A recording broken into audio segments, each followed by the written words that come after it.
Video को like करके आगे शेयर जरूर कर देना। आया और वो जवान आकर के सहाबा से कहता है कि तुम क्यों रो रहे हो, तुम्हारे रोने की वजह क्या है। तो सहाबा कहते हैं हमारा तो बचा ही कुछ नहीं, मेरे आका अलैहिस्सलाम दुनिया से तशरीफ ले गए हैं, अब हालात ये हो गए हैं, मामलात ये हो गया कि हुजूर ने पर्दा फरमा लिया है।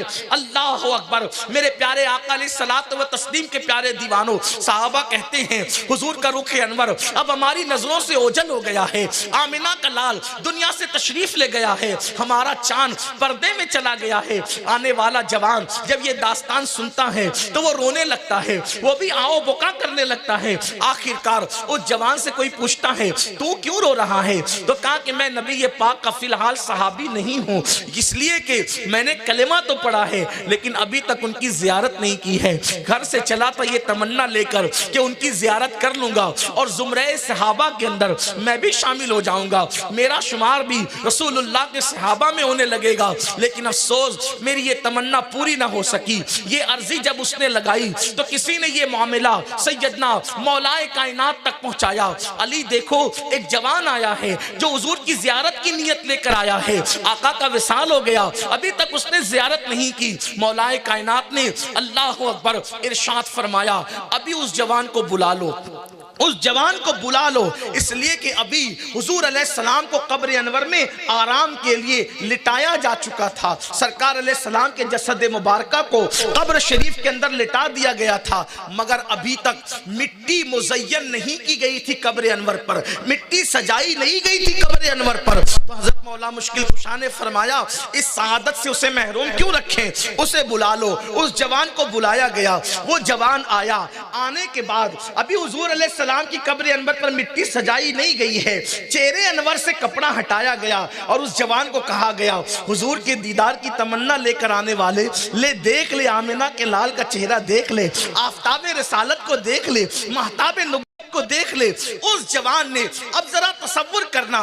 कब्र अनवर में हुजूर अलैहिस्सलाम आराम कर रहे हैं, मिट्टी अभी सजाई नहीं गई है, उसको एक झलक कपड़ा हटाकर दिखाया गया, उसने देखा एक झलक और उसके बाद फिर कपड़ा हुजूर के चेहरे दुहा पर डाल दिया गया। अब जिस शख्स ने हुजूर के विसाल के बाद कब्र अनवर में मिट्टी सजाने से पहले हुजूर के जिस्म ज़ाहिरी को एक मर्तबा एक झलक देखा, उसमें उलमा के दो ग्रुप हो गए, उसमें फुक़हा के दो ग्रुप हो गए, मुहक्किकीन के दो ग्रुप हो गए।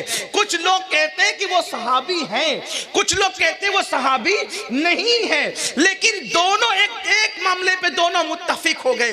जो सहाबी मानते वो भी, जो सहाबी नहीं मानते वो भी, दोनों फरीक़ैन ने मिलकर ये बात कही, क्योंकि उस जवान ने हुजूर अलैहिस्सलाम के ज़ाहिरी जिस्म को देखा है, अगरचे विसाल के बाद ही देखा है। अब कोई ताबई अगरचे हुए से करनी हो, अगरचे हसन बसरी हो, ये उस शख्स के बराबर नहीं हो सकते जिसने बाद विसाल मुस्तफा जाने रहमत का ज़ाहिरी रुखे अनवर देख लिया।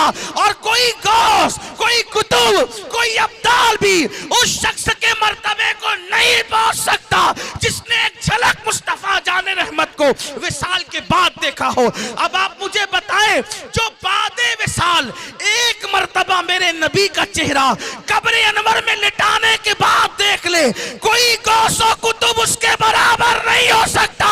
तो जिन सहाबा ने सुबह शाम बार बार मुस्तफा जाने रहमत को देखा, नारे तकबीर, नारे रिसालत, सहाबाए किराम, नारे हैदरी,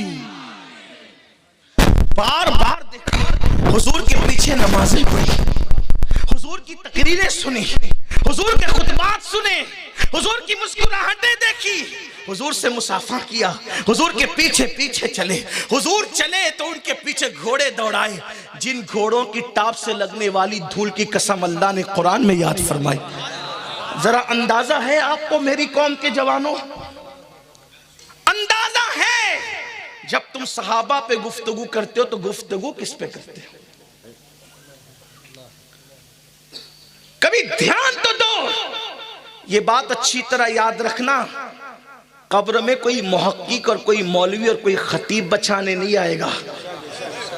कब्र में खुश अकीदगी, जो अच्छा अकीदा लेकर गए हो, सीने में जो ईमान ले गए हो, वही ईमान काम आएगा। निस्बत अहले बैत और निस्बत सहाबा काम आएगी। इसलिए अगर कोई अहले बैत के खिलाफ मुंह खोलता है तो उसको सोचना चाहिए कि मैं क्या कर रहा हूं। अगर कोई सहाबा के खिलाफ मुंह खोलता है तो सोचना चाहिए कि मैं क्या कर रहा हूं। और फिर जब आम सहाबाए किराम का मर्तबा इतना अजीम है तो मेरे नबी के वो चारों यार, मेरे आका के वो चारों यार, जो हुजूर अलैहिस्सलाम की सोहबत में बार बार रहे, हर बार रहे, और फिर सैयदना मौला अली का क्या कहना, पैदा हुए तो आंखें बंद करके लोग काबे की जियारत के लिए समुंदरों का सफर तय करके जाते हैं, अली तो पैदा ही काबे में हुए थे। अली आपको अल्लाह का घर नहीं देखना था, अली कहेंगे कि काबे का काबा भी तो मौजूद है, शुरुआत कहीं और से करना है। और फिर आए तो नबी की गोद में, माँ की गोद में आंखें नहीं खोली, बाप की गोद में आंखें नहीं खोली, लेकिन जब रसूलुल्लाह की गोद में गए तो आंखें खोल दी।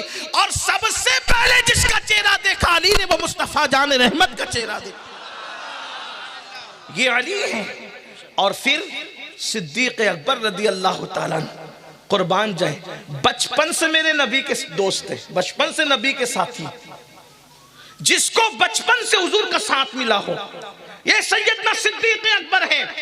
मुल्क शाम के सफर में जब मेरे आका अलैहिस्सलाम तशरीफ ले गए थे, वो बहिरा राहिब वाला जो वाकया है, उसमें सैयदना अबू बकर सिद्दीक भी साथ मौजूद थे, क्योंकि उनका खानदान भी ताजिरों का खानदान था। सिद्दीक अकबर ने कहीं साथ नहीं छोड़ा, हर जंग में अबू बकर सिद्दीक मौजूद है, बद्र में मौजूद, उहद में मौजूद, खंदक में मौजूद, खैबर में मौजूद, तबूक में मौजूद, हर जगह सिद्दीक मौजूद, और हर जगह अली भी मौजूद है। लेकिन बात यह है कि तफरीक किसने कर दी? तो तफरीक सियासत ने। जैसे सियासत ने फिरके बनाए, वैसे सहाबा और अहले बैत अतहार के ऐसी तस्वीर हमारे सामने पेश करने की कोशिश की गई जैसे उनका आपस में कोई ताल्लुक ही नहीं था। आइए ये सारा मिट्टी का गंदा और गलीज मकान अभी टूट करके चकनाचूर हो जाए, बल्कि चकनाचूर तो कांच का महल होता है, शीश का महल होता है, ये तो जमीन बोस हो जाए। एक हदीस पढ़ता हूं, सिर्फ एक हदीस पाक, मैं उसको लिख करके लाया हूं, लेकिन आप सबकी तवज्जो चाहता हूं। हदीस क्या है वो?